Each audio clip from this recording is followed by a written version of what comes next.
Hello students, let's start economics class. In last video we have seen how to find out national income through the formulas which I have sent you and which we have derived also. ठीक है, जो formula हमने basic formula से हमने main formulas derive किए थे उसको हम किस तरीके से निकालते हैं. I have told you that NDPFC is called domestic income and NNPFC is called national income. So in the last video we have seen how to find out GDP-MP, gross domestic product at market price, and today we are going to calculate the domestic income.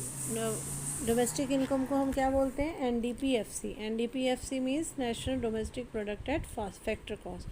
So see here in the question depreciation is given 80, NFIA is given 20, NIT 50%, का 180, NNPMP मतलब जो हमें दिया हुआ है वो हमने कहाँ लिखना होता है? राइट साइड में. जो हमें फाइंड आउट करना है वो हमारे लेफ़्ट साइड में हम लिखते हैं. तो फाइंड आउट हमने करना है NDPFC इज़ इक्वल टू हमें जो दिया हुआ है दैट इज़ NNPMP. तो अब NNPMP हमें दिया हुआ है तो किस तरीके से अब हम इसको NDPFC को निकालेंगे. और वैसे ही हम बेसिक फार्मूला में जाएंगे जैसे कि N कॉमन है यहाँ पे, है ना, और N सेकेंड है domestic is equal to national income. फिर बेसिक वाले में देखो, जाके बेसिक फार्मूला में देखो जहाँ पे domestic is equal to national income है उसके साथ क्या है? Minus NFIA. तो we have written here minus FIA. अब ऐसे ही P देखें तो P दोनों कॉमन है तो no need to write anything for P. And here FC is equal to MP है तो हम फार्मूला में जाएंगे factor cost is equal to market price minus NIT है तो NIT हम यहाँ पे मेंशन कर देंगे. After that NNPMP is given as 400, NFIA is given as 20 and NIT 50. We should find out the answer by subtracting it as 330 we got the answer. So domestic income is 330. Now let's see one more example to calculate.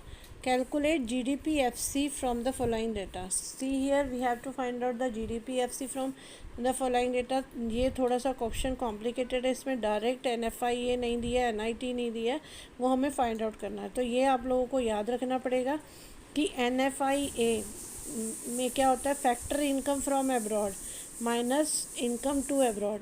From abroad और income to abroad. From में से to abroad वाली income को minus करेंगे तो हमें NFIA मिलेगा. ठीक है, तो NFIA कंसर्न करता है फैक्टर इनकम फ्रॉम अब्रॉड से, फैक्टर इनकम टू अब्रॉड से.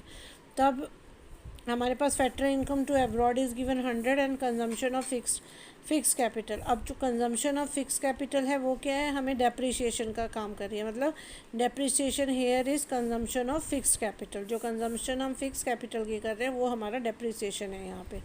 तो ऐसे ही income from abroad minus income to abroad हम करते हैं. NFIA हमें मिल गया. And indirect tax is given over here. Subsidies is also given here. और अब हमें क्या करना है? NIT फाइंड आउट करना है. NIT डायरेक्ट यहाँ पे मेंशन नहीं है तो हम क्या करेंगे? NIT को फाइंड आउट करने के लिए we should minus indirect tax from subsidies. Means indirect tax को अगर सब्सिडी में से माइनस करते हैं तो हमें NIT मिल जाता है. ठीक है, तो NIT हमें कैसे मिलेगा? Indirect tax minus subsidies. इन चीज़ों को जैसे जैसे हम प्रैक्टिस में क्वेश्चंस करते जाएंगे तो हमें ये चीज़ें लर्न हो जाएंगी ऑटोमेटिकली. अभी आपको स्टार्टिंग में टफ़ लगेगा. सोचो आपको ऐसा लगेगा कि मैम हम ये क्वेश्चंस कैसे निकालेंगे, हमें कैसे याद रहेगा. बट बेटा when we will do the practice of these questions then it will be easy for you to find out the answers. So see here 80 minus 50 is equal to 30. Okay, now we got the NIT here. फिर अब हमें NIT NFIA मिल गया तो हम ऐसे ही लिखेंगे कि GDPFC हमें फाइंड आउट करना है तो हमने लेफ़्ट में लिखा. और जो हमारे पास है ऑलरेडी NNPMP हमारे पास है ना, national product at market price. तो NNPMP के साथ अब G is equal to N जहाँ पे gross is equal to net है प्लस डेप्रिशिएशन है ना, तो plus depreciation we have written here. D is equal to N है तो minus N F I A है, बेसिक फार्मूलाज में जाओ तो minus N F I A we have written. P P common है तो no need to write anything. F C is equal to M P minus N N I T, तो we have put over there. तो अब जो जो इसमें दे रखे हैं numbers we should put it over there and we got 160 here.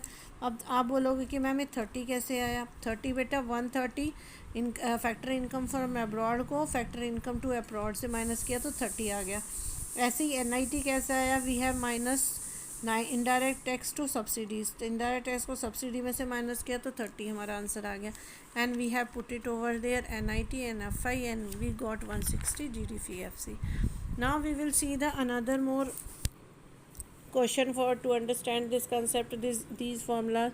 See here again, calculate NNP at market price from the following data, means net national product at market price from the following data. We have same as like here, factor income to abroad 100, consumption of fixed capital means depreciation हमारे पास 20 है, factor income from abroad 130 है। तो ऐसे ही हमें N F I find out करने के लिए 130 माइनस 100 करना पड़ेगा, तो विल गेट 30। इनडायरेक्ट टैक्स है, सब्सिडीज़ हमारे पास है, इसको भी N I T find out करने के लिए हमें इनडायरेक्ट टैक्स में से सब्सिडी को माइनस करेंगे तो we got 40। And GDPFC is given to us, so जो हमें फाइंड आउट करना है उसको हमने लेफ्ट में लिखा, net national product at market price, and GDPFC is given to us, तो we should write it in the right side, उसे हमने राइट साइड में लिखा। एंड फिर वैसे ही फार्मूला डिराइव किया जैसे कि हमने पहले मैंने आपको बताया था, फर्स्ट लेटर एन है तो इज इक्वल टू उसका फर्स्ट लेटर जी है, तो N is equal to G, net is equal to gross minus depreciation है, तो माइनस डेप्रिशिएशन हमने लिख दिया। ये हमने बेसिक फार्मूला में जाके देखना है। तो ऐसे ही N is equal to D है, means national is equal to domestic है, तो उसको भी इसको भी हम फार्मूले में देखेंगे जहाँ पे net is equal to not national, net is equal to domestic है, उसके साथ प्लस NFIA है, ठीक है। और ऐसे ही प्रोडक्ट, तो प्रोडक्ट दोनों सेम है, market price is equal to factor cost plus NIT है। तो like this we have mention over there and we have put all the values in this and we found the answer 260। So it is very easy. इस video को आप one time 2 time देखिए तो then it will be very much clear to you, and I will take GMAT class also to explain this. Calculate NNP MP from the following data. अब NNP MP को हम calculate करेंगे following data से, जो हमें data दिया हुआ है। अब net national product at market price, अब इसमें भी NNP MP is given to us and GDPFC given है हमें, और NNP MP we have to find out. तो GDPFC अगर गिवन है तो वैसे ही फर्स्ट लेटर एन देखेंगे, इसका फर्स्ट लेटर जी देखेंगे। N net is equal to gross, उसका फॉर्मूला आगे क्या होता है? माइनस डेप्रिशिएशन, तो minus depreciation we have written. फिर N is equal to D है, net is equal to domestic है प्लस NFIA है, ठीक है। पी कॉमन है, market price is equal to factor cost plus NIT, and we have put like this, and NFI we have find out by the national income from abroad हमें नहीं दिया हुआ है, तो उसकी जगह हमने 0 लिख दिया। टू अब्रॉड लिखा है तो -80 लिख दिया, तो हमको आंसर क्या मिलेगा? -80। NIT में सब्सिडी और एक्साइज ड्यूटी, हमें एक्साइज ड्यूटी है वो इनडायरेक्ट टैक्स का काम कर रही है, तो सब्सिडी में से हमने इनडायरेक्ट टैक्स को माइनस किया, that we get indirect tax में सब्सिडी को माइनस किया तो वी गॉट 90। तो like this we'll get the answer 160। Now see another one more formula, that is calculate the national income from the following data, ठीक है। National income find out करनी है तो इसमें भी NNPFC we have to find out, GDPFC is given to us. अब इसको भी ऐसी net is equal to G minus depreciation, and net is equal to D, net is equal to D domestic plus NFIA, ठीक है। PP common है, FC common है, तो in the place of depreciation consumption of fix capital हमारा depreciation है, तो वो हमने पुट कर दिया 100। ऐसे NFIA, इसमें income to abroad is given, from नहीं दिया है, तो 0 - 80 करके we should minus minus plus हो जाएगा। We have found out the answer NNPFCS 1980 means 1980। So our lecture is up to here. You can do these questions thoroughly. If there will be any doubt, you can ask me. We'll do some more questions practice for your betterment. Thank you. Have a nice day.